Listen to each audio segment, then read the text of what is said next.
All right, welcome back. I'm Simi Sara. We're talking about healthcare spending. Quite a debate going on. Earlier this week, we heard that the provincial government had come to an agreement, somewhat of an agreement, even though funded for 2 years, but an actual 4-year agreement with the BC Medical Association. Not everybody was pleased about that. They feel that perhaps there is some more spending that could be cut in that. To talk more about that, we're joined now by Dr. Roland Orfaly, who's the Executive Director of the BC Anesthesiologists Society. And thank you for being with us today.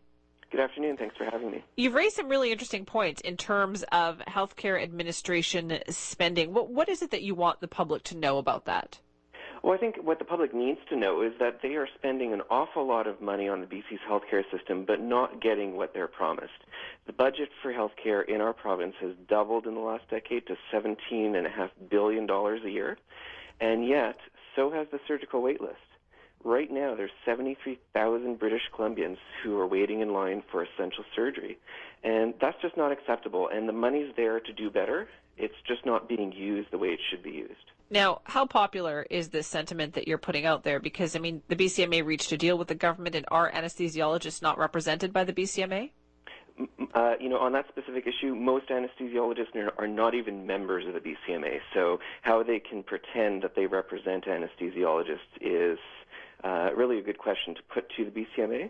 But the bottom line is, when you talk to the staff on the ground, the nurses, the doctors, all the other people who work in the hospitals, they know there's inefficiencies. They know there's lots of ways that we can improve the system. We're just stuck in a situation where the status quo is what keeps getting rammed down everyone's throat. And there's really not a whole lot right now that the frontline staff can do to change that status quo without the political will to sit down at a table and figure out what needs to be done. All right, so we got a response today from the Ministry of Health on some of the things that you had talked about. And if you just bear with me here, you mentioned that this year in British Columbia, we will spend, $1.39 billion on healthcare administration? Just on the administration, not on patient care, but on administration, $1.39 billion. Okay, and what they have come back and rebutted that with is that they claim that the Independent Canadian Institute for Health Information lists the spending for administration for 2011 at $111.3 million. How can there be such a huge discrepancy between those two numbers? And you know what, actually, if you go to CIHI, the Canadian Institute for Health Information, what they quote is $895.3 million a year for BC. But there's also a disclaimer on that report. It says that they're excluding from those numbers all the administration involved in hospitals and long-term care facilities. So really what the government's wanting to do is just look at the civil service who are in the one office building in downtown Victoria. So the actual Ministry of Health. The Ministry of Health, and even not all of that, because they've contracted out, as most people know, the work of the Medical Services Plan to an American company, Maximus, to run Health Insurance BC. Well, that's not included in their numbers. Neither are any of the administrative budgets of any of the health authorities. And well, that's what I wondered. That's why I had made the notation here. And I know that the Health Minister, Mike DeYoung, will be responding to this tomorrow. But I am curious, though, because what happens is I think people, they get confused by the back and forth, right? All the different numbers that are out there. But they do have a sense that there is something not quite right about what's going on with the healthcare system. There's a huge problem. And, this has been our suggestion for the last year is let's sit down and let's talk about it and let's come to solutions. 3 years ago, we had a joint review with the government and the BCMA of all these issues, and we actually came to 17 recommendations that the government endorsed. Let me repeat that. The government actually endorsed 17 of our recommendations. What's happened in the last 3 years is they've simply abandoned those recommendations. They've walked away and they're refusing to talk to us. Why? Because we continue to ask the hard questions. What's going on with all this funding that taxpayers are already putting into the system, and why are we not getting better results? One of the other numbers that you brought up was that in the Vancouver Coastal Health Authority, you said there's more than one administrator for each and every inpatient. Is that right? Absolutely. Well, the government has... All of these numbers come directly out of the health authority's own accountability statements, which anyone in the public can go to their websites and look at. Now, the government has responded by saying that same organization, the Canadian Institute for Health Information, lists Vancouver Coastal Health's administrative costs at 3.4%. That is, they claim, lower than the Canadian average. Once again, complete discrepancy. This is the problem, is that when they report those, they're excluding all of the administration that's going on in the hospitals and the long-term care facilities. So, sure, if you only look at the presidents and the vice presidents, you're going to miss out on most of it. In fact, last year, Fraser Health was out in the news bragging that they had gotten their administrative budget down under 10% of their total budget. So if Fraser Health is 10% and Vancouver Coastal really is 3.9%, what's Fraser Health doing wrong? All right, we're going to talk more about this, so stay with us. We do have to take a quick break. Dr. Orfaly is with us from the Anesthesiologist Society. More in a moment. Welcome back. I'm Simi Sara. We are talking about the BC Anesthesiologist Society, and they are raising the alarm over the amount of healthcare spending in this province that they say goes to administration costs. And Dr. Roland Orfaly is with us to continue the discussion. Thank you for staying with us. Thanks. Now, what is the next step for the BC Anesthesiologist Society? I mean, does your organization represent a majority of them in the province? There's roughly 400 anesthesiologists who work as specialist physicians here in BC, and yes, we represent all of those anesthesiologists. And I can tell you, they are uniformly, unanimously in support of changing the way that healthcare is delivered, making it not just higher quality for the patients and quicker access, but actually saving the taxpayers money. And we have success stories under our belt. You know, I was a health reporter years ago. It seems like another lifetime ago. And I seem to remember, back then it was the BCMA that took this role, but the BCMA has stayed silent on what you're talking about now.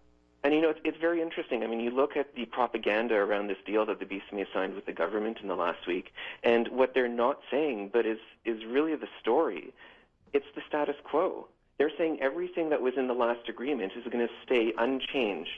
And I don't know, but when I talk to patients and when I talk to other people in BC, I don't hear people saying, I want the healthcare system to stay the status quo because it's working fine. That's not what I see, and that's not what they see. They want change. They want it to work better, and that's not what the BCMA agreement is about. It's about keeping everything the way it's always been and adding $90 million more. So then what are the people supposed to do about this? You're right. I mean, most of us would say the healthcare system has something seriously wrong with it. But how are we, the people, going to do something about healthcare administration costs? Well, they have to make this government accountable for what's happening. In the end, someone high up in the political circle needs to make a decision that the status quo is not going to be tolerated anymore, and we have to change, and we have to use that money where it's needed. And the BCMA deal is the example of the government simply trying to avoid that accountability, because all they're trying to do is limit anyone's ability to talk about the problems and figure out ways to change it. How did we get to this point? How did we get to this point where we were spending so much money on healthcare administration? You know what? It's very difficult, and the numbers are staggering. In the last 3 years alone, that administrative budget has gone up $303 million. I mean, this is during the worst recession in recent memory. So it's just incredible how that's happened. How do you change it?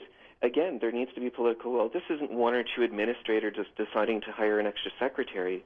This is a very ingrained structural problem that the whole system is organized around funding administration and not funding patient care. And we need to turn that priority around. But how is it that the hospitals, how do they need so many administrators? What are all these people doing? Where's this paperwork coming from? What's going on? That's a good question. I don't know. And again, what I can tell you is the people on the ground who have the solutions, the nurses and the doctors and everyone else who's working in the hospital, who's working with patients, they know there's inefficiencies and they have ideas of how to make it better. But those ideas very rarely ever get implemented because there's so many layers of administration. It's hard to change anything. Well, you've probably made yourself very unpopular, I can imagine, with the provincial government at this point. Absolutely. I mean, I can understand both the provincial government and the BCMA want to avoid being held accountable for the way things really are. And they would rather that the media and the public only hear from the BCMA and the government because they're on the same page here. They want to pretend that everything's good in the system and just adding another $90 million to the same process is going to make things perfect. Well, today they're talking about an expansion for Royal Columbian Hospital. And do we need an expansion in infrastructure in healthcare? Yes, I agree with that, but it's going to take years. I mean, they're talking about 7 to 10 years to build a new tower. In the meantime, why don't we do better with what we have? We have operating rooms that are empty, and we have operating rooms everywhere that are not working at maximum efficiency. Why don't we take the resources we have and do better with it? And that's what our new website's about, bcdeservesbetter.com. I'd welcome the public to go to the website, read about what's going on, and give us your input, because in the end, it's the public putting pressure on the political leaders who will affect change. We need to change. We have the money to do it. Let's just get on with the job and change the status quo. Well, it's a very interesting perspective. Thank you for sharing it with us today. Thank you, Simi. That is Dr. Roland Orfaly, the Executive Director of the BC Anesthesiologists Society, raising the alarms, they say, about the amount of money that we are spending, wasting, in their words, on healthcare administration in this province. Now, that's a war of words that is going to be continuing, and we will certainly still be talking about that subject. In a few minutes after the news,